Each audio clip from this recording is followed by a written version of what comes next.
Herkese merhaba arkadaşlar, kanalımıza hoş geldiniz. Ailədən hayat kurtaran mesaj.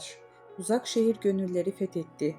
Kanal D'nin rekormen dizisi Uzak Şehir kendi gündemini yaratırken bir yandan da sosyal sorumlulukların mesajlarıyla hayata dokunuyorlar.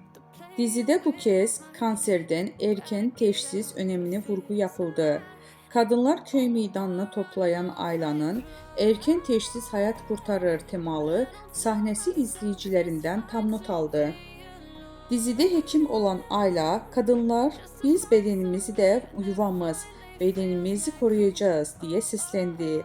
Bir ağrı hissederseniz, bir kitle elinize gelirse veya vücudunuzda bir değişiklik fark ederseniz mutlaka doktora başvurun. Kanserde erken teşhis gerçekten hayat kurtarıyor sözleriyle izleyicilerin farkındalık yarattı. Uzak şehir bu anlamlı hareketiyle bir kez daha gönülleri fethetti. Sanal medyada geniş yankı bulunan sahne için ülkenin yarısı izlediği dizide böyle sahnelerin yazılması çok kıymetli yorumlar yapıldı.